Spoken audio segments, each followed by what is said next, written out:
guys, it's me, Mrs. Main. Today I wanted to talk about the shot heard round the world evidence. So we're going to go over it for our latest history mystery. The shot heard round the world's on the back. So what we're going to do today is go over primary and secondary source documents. There are a lot of them, but they're all really important.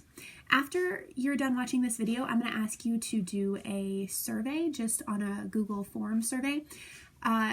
And it's not graded or anything, but it's going to help you rank the evidence from most to least trustworthy. And that's going to help you with writing your theory about what you think happened and who fired the shot heard around the world.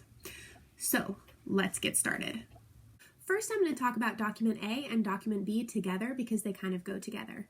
Document A is based on document B. So document A is a letter to the King of England from a guy named Joseph Warren. He's the head of the Continental Congress, which is the sort of self-government of the American colonies at the time. Anyway, it's a letter of complaint to the King of England. He writes very nicely, he's a politician, but he says, hey, based on the depositions from the people that were there, here's what happened. Let us tell our side of the story. And here's what he said happened, by the way. That the regular troops on their way to Concord marched into said town of Lexington, and the said company on their approach began to disperse. The Minutemen left, or were starting to leave. That notwithstanding this, the regulars, that's the English troops, the regulars rushed on with great violence and first began hostilities by firing on said Lexington company, whereby they killed 8 and wounded several others. That's the story he's telling the King of England, and that's based on what the Minutemen who were there told him. So it's a secondary source, but it's a pretty good one because it's based on eyewitness testimony. And you'll notice it was written on April 26th, 1775, and the incident happened on April 19th. So consider that he's basing this letter on eyewitness testimony and that he wrote it pretty soon after it happened. Those are two things that make it more trustworthy. The second document, document B, is the actual testimony sworn in court by 34, 35 Minutemen. And this is what they say happened. We proceeded towards the parade, that means Lexington Green, and soon found that a large body of troops were marching towards us. Some of our company were coming to the parade and others had reached it, at which time the company began to disperse. They were ordered to go home. Some people were coming. Some people were already there. They decided to leave. Whilst our backs were turned, whilst, isn't that a good word? Whilst our backs were turned on the troops, we were fired on by them, and a number of our men were instantly killed and wounded. So this was signed on April 25th before 3 justices of the peace. It's legal testimony, so they had to swear to tell the truth, the whole truth, and nothing but the truth. I think it's interesting that they all told the same story. So it happened on the 19th of April. Probably they talked about it amongst themselves and everyone had a slightly different viewpoint, and this is the story that they all agreed on. Eyewitness testimony is pretty good, but eyewitness testimony does come from people, and sometimes people lie.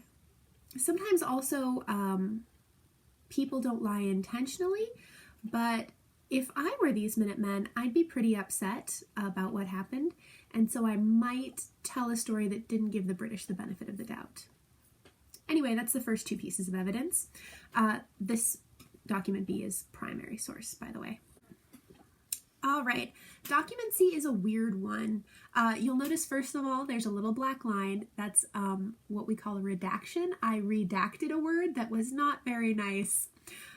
Major Pitcairn screamed at us, "Lay down your arms, you lousy so-and-sos." I redacted that word. It's not so-and-sos.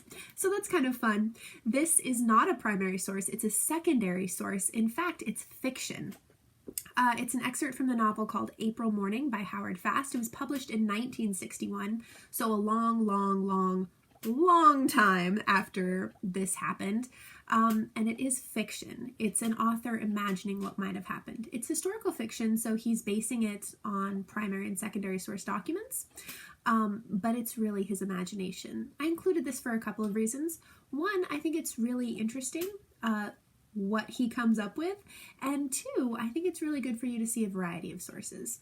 But this is not one I would trust really well because, again, like I said, it's fiction. But the part I highlighted was this. Major Pitcairn spurred his horse and raced between the lines. Somewhere away from us, a shot sounded. A redcoat soldier raised his musket, leveled it at father, and fired. It's a first-person account. It's very dramatic. The thing I find really interesting, though, is the shot in this historical novel came away from them, off the field.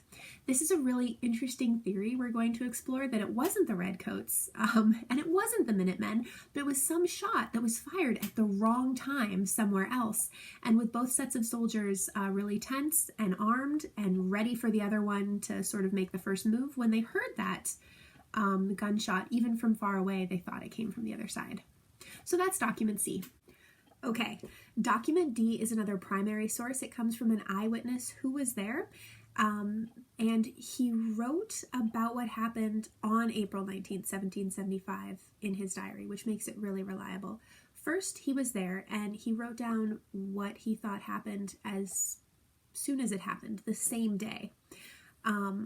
This comes from an English officer named Lieutenant John Barker, and here's what he said happened. At 5 o'clock we arrived there and saw a number of people, I believe between 200 and 300, formed in a common in the middle of town. We still continued advancing, keeping prepared against an attack, though without intending to attack them, but on our coming near them, they fired on us 2 shots, upon which our men, without any orders, rushed upon them, fired, and put them to flight. Several of them were killed. We could not tell how many because they were behind walls and into the woods. I think this is really interesting and compelling testimony for a couple of reasons. First, he was there that day and he wrote it down right after. And also it's just his diary. So he might have talked about it with other English soldiers, but they didn't get together the way the Minutemen in document B did and all agreed together. This is just him writing down what he thinks happened. And since he wrote it down the day of the incident, he didn't know yet what a big deal this was going to become. So he's likely to be a bit more truthful. Second of all, the story is really interesting. He says they arrived at Lexington around 5 o'clock in the morning. They saw 200 or 300 Minutemen, which seems like too many, but I bet it felt like 200 or 300 Minutemen. The British were walking past, and somebody on the American side fired 2 shots, he says. And after that, without any orders, the British started firing back. The other interesting thing about this story is that he said they couldn't tell how many of them were killed because they were behind walls and into the woods. You're going to hear this from a bunch of different sources, which I think is really interesting. And they can't agree on when or where, but a lot of people agree that the American side was firing from behind these low stone walls or from behind houses or trees in the woods. Now, it could be the British started firing and they dived for cover, but it could also be that there was maybe a sniper or some hidden armed men in the woods or behind the walls that popped up. Keep it in mind, it's a really interesting theory. Okay, document E is a secondary source. It's a newspaper article. It was printed in the London Gazette on June 10th of 1775. So it was printed in an English newspaper in England several months after the incident happened. And it's based on reports of the English soldiers coming out of America, but it's not based on any eyewitness testimony. So basically, the guy who was in charge of the English soldiers at Lexington, his name was Major Pitcairn. He wrote a letter to his boss about what happened, who wrote a letter to his boss about what happened, who wrote a letter to his boss, the King of England, about what happened.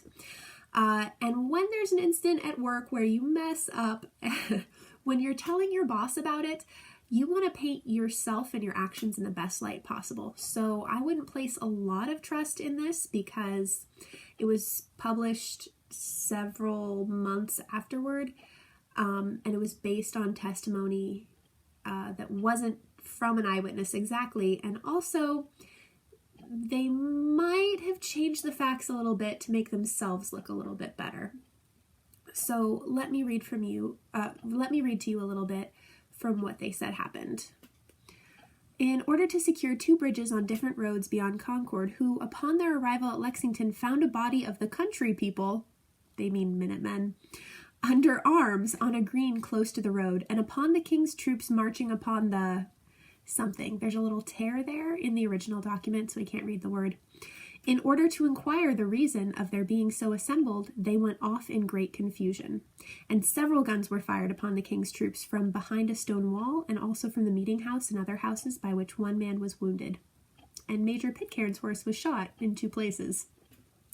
So the story here is that the English troops are minding their own business. They're marching by in order to secure some bridges, you know, like good citizens, when they come upon some country people all armed, and in great confusion, the country people started shooting at the king's troops from behind a stone wall and a meeting house. I think that's very interesting. It's a secondary source. It says the Americans sort of started it, but I wouldn't put a lot of trust in this one. Okay, Document F, full disclosure, is my absolute favorite. It's a secondary source because it's Major Pitcairn's story, but he told it to someone who told it to someone who told it to someone who wrote it down. So it's second or third hand, this story, but it is a fascinating story. It's just amazing. Let me read the whole thing to you, or most of it anyway, and then we'll talk about it. So, Major Pitcairn, who was a good man in a bad cause, insisted upon it to the day of his death that the colonists fired first. He means the Americans. He does not say that he saw the colonists fire first. Had he said it, I would have believed him, being a man of integrity and honor. He expressly says he did not see who fired first, and yet he believed a peasant began. That means, again, the colonists started it. His account is this, that riding up to them, he ordered them to disperse, which they not doing instantly, he turned about to order his troops to draw out as to surround and disarm them. As he turned, he saw a gun in a peasant's hand from behind a wall flash in the pan without going off, and instantly or very soon 2 or 3 guns went off, by which he found his horse wounded and also a man near him wounded. These guns he did not see, but believing they could not come from his own people, doubted not, and so asserted they came from our people. That means, again, the Americans. So here's his story. He's at the head of the English troops. They're behind him. He turns to the American colonists, the Minutemen, and says, "Go home, you lousy so-and-sos." And as the Minutemen are turning around, Major Pitcairn on his horse turns around to talk to the men, his men who are behind him. And as he turns, he sees someone hidden behind a low stone wall pull the trigger. For these guns, there was a flash that went off when the gunpowder ignited, but if something went wrong, they would flash in the pan. That means the spark would it would spark, but the gun wouldn't go off. These were not very reliable guns. These were muskets. So he saw someone pull the trigger, he saw a flash, and then the gun misfired. This was early in the morning, so a spark would have been very noticeable.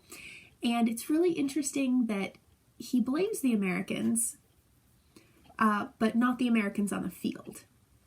So as he turns around, he sees this guy pull the trigger, it flashes, but the gun doesn't fire. Then 2 other people who probably also saw the gun go off start firing. He just assumes that they come from the American side because he knows his troops wouldn't do that. And his horse was wounded in the side in 2 places, which also we hear from a bunch of other different accounts. And just, if you imagine it in your head, if he's turning his horse and it gets hit twice in the side, probably it came from the Americans, or maybe it came from the side if the Americans are leaving. I think it's really fascinating. But again, it's not a primary source. It's a story that's been told several times.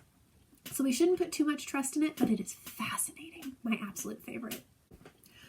Document G is my least favorite. It's a secondary source again. It's from a textbook, a high school textbook written in 1963. And it tells the story, but in kind of a way that makes me doubt that they were using primary sources. First of all, let me tell you what they said happened. At Lexington, a handful of embattled farmers who had been tipped off by Paul Revere, barred the way. The rebels were ordered to disperse. They stood their ground. The English fired a volley of shots that killed 8 patriots.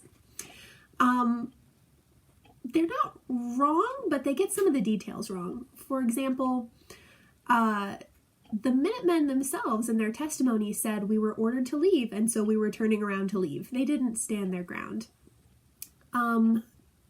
I guess mostly I just don't like the wording here. It's very patriotic. Those poor handful of embattled farmers are standing their ground against the British, and that's not really what happened. Keep in mind, though, that this textbook is called The United States, Story of a Free People, and it was published in 1963. We were in the middle of a war in 1963. There was a lot of patriotic sentiment, and this is kind of just a more sensational version of what happened. It makes me cranky that this is a textbook, and I wish it was a little better researched. But I stuck this in for a couple of reasons. One, you should not trust everything you read in a textbook or a history book. And two, I think it was really interesting when you compare it with what the Minutemen who were there said happened. Document H is another primary source. It comes from an English soldier who was there that day, kind of like Document D. But unlike Document D, he wrote about it many, many years after it happened. He wrote about it in 1782. So many, many years after the incident happened and after he knew how important that event was. So here's what he said happened. Major Pitcairn of the Marines, second in command, called them to disperse, but their not seeming willing, he desired us to mind our places, which we did. When they gave us a fire, the run off to get behind a wall. I think he meant to write they there, but in the original document he wrote the word the, so I typed the word the. He says basically Major Pitcairn told the Americans to go home, and they didn't seem like they were going to do it. Major Pitcairn told the English to mind their place, to stay where they were. And then the Americans fired and then ran off behind a wall. After they'd fired, maybe it's not clear. This is a primary source. He says the Americans shot first, but I would not trust it as much as I trust Document D just because he wrote it so long after it happened. The last document, Document I, is a map, not anything written down. I included it because the thing I find most interesting is that it was printed on the 29th of July, 1775. So it was printed after the battle, but maps take a while anyway. We don't know who drew it. But the thing I find most interesting is that when they drew the Battle of Lexington Concord, they drew the English troops out in the open, firing their weapons in a nice, neat line, and they drew the Americans firing back from behind walls and trees. So I just find it really super interesting. Plus, if you have the document online, you can zoom in and look at all the other places they've fought, and I think it's really neat. All right, so that's all the evidence, and I know that there are a lot of different stories and that they say a lot of really different things, and it might seem like an impossible task to look at all of these and come up with a theory that makes sense. So here's my advice. Think about a theory about what happened that uses as many of the facts as possible. Think about the things the stories have in common, even when they disagree on who fired first. So, for example, a lot of the stories have in common that some of the Minutemen were coming and some of the Minutemen were going, so they were sort of milling around all over the place. A lot of the stories have in common that someone was firing from farther away, from behind a wall or behind a tree or someplace they couldn't quite see. Think about a story you can tell that uses as many of the facts as possible. And when you're looking at facts you want to use the most trustworthy sources, in your opinion. Also, I've attached an assignment that has some examples, and feel free to email me if you have questions.